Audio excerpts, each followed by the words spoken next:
Hello, magandang umaga, tanghali, hapon, gabi sa zodiac sign na Capricorn, Lola Baby. From Belgium, nagpapakilala po. Isa lang po yung like, subscribes, and share. So, for the first week of February, bibigyan ko kayo ng general reading about love, relationship, romance, marriage, single. Okay? So, umpisahan na po natin, ha? Isa lang pong likes, share, and subscribes para naman po mag-grow ang channel ng Lola Baby. Okay? Yan. So, itataas ko lang, ha? Para naman ma-inspired si Lola Baby. Everyday, magbasa ng tarot. Okay? So, narito ang tinatawag na Okay. The Ten of Wands, di ba? Narito ang the Two of Pentacles and the Empress. Okay? You're the Empress, Capricorn. Okay? So, meron dito tinatawag na meeting up. Okay? Is this your from your childhood sweethearts? Yan, ha? Okay. Yun ang nakikita ko, childhood sweethearts na magpapangita kayo, di ba? So, meron ditong meeting up. Okay, siguro meron kayong sasalubungin or sila sasalubungin ka. Okay? It's like you are ready yourself to para sa bagong relationship, di ba? It's like you are single, no commitment, ready to mingle. Okay?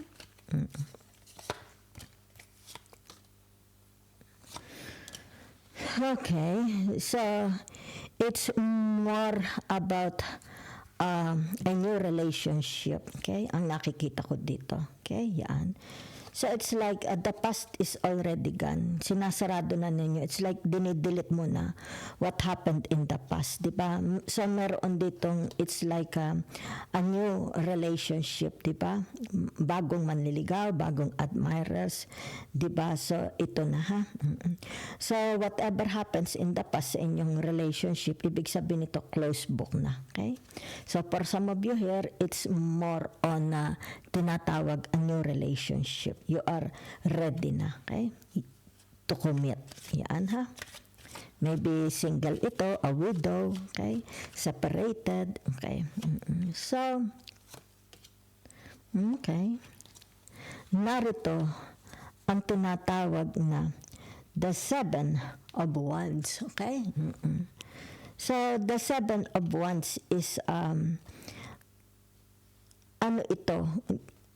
Meron dito, it's like opening their soul. Okay? Binubuksan nila ang kanilang damdamin. Diba? Yan. So, ito yung tinatawag na maybe consulting their friends. Diba? Yan. Consulting their friends. Kung baga dito yung tinatawag, may mga choices, di ba? Sino ang pipiliin nila? Kasi narito ang tinatawag na they want to commit themselves, di ba? So, ito yung tinatawag na baka na may kalituhan or hindi sila makapili, di ba? So, they need an advice from friends. Yan ang nakikita ko for you, ha? So, marito yung mga tinatawag single, widow, or separated, annulled ang marriage, divorce, di ba? Sino ang pipiliin nila? Okay? It's like maraming kandidato, okay? So, narito ang tinatawag na maaring ito ang your soulmate, di ka? It's like pareho kayo ng passion, pareho kayo ng likes, pareho kayo ng tinatawag na, yan no? It's more on compatibility. Okay? Compatible. Siguro ang hinahanap mo sa isang relationship sa makakapartner mo is pareho kayo. Very, very compatible kayo sa isa't isa. Di ba? Yan. Yung mga kahiligan, likes and dislikes.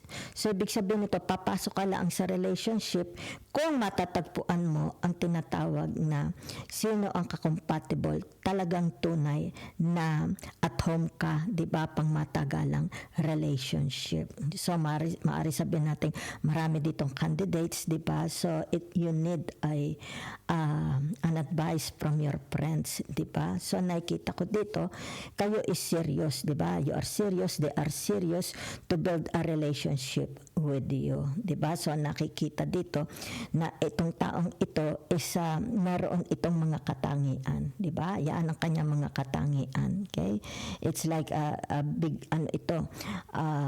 kung itong Capricorn na ito, big time ito, di ba? It's like a jackpot kung ito ang makakarelasyon nila, the Capricorn, di ba? So, may mga Capricorn, ganitong qualities ang mga hinahanap, di ba? It's like tinatawag, ang kapartner has no insecurities, kailangan itong kapartner niya is confident, di ba? Yan, yung tinatawag na they can rely on, kasi ito ang quality ng the Capricorn, di ba? It's like tinatawag what the Capricorn is capable of, can offer, okay, to their partner. Yan, ha? So, ibig sabihin nito, kung ito'y mga already in a relationship, natagpuan na nila ang kanilang soulmate. The same energy, the same aura, the same frequency. Okay? O kung halimbawa papasok sila sa isang relationship, ito ang mga qualities na hinahanap ng Capricorn. Diba? So, maaaring ito yung tinatawag nagpapangilanlanan pa. Diba? Kung if they are really on the same page. Okay? So, what is the message or advice from the universe para sa mga Capricorn? Yan, happiness. So, this is the advice and the message from the universe. Capricorn, hindi ka magbibigo. This time, you will find your true mate. Okay? You will find itong taong itong makakasama mo habang buhay. If you have losses, it's like failure from your past relationship. This time, matatagpuan na ang tunay na magmamahal.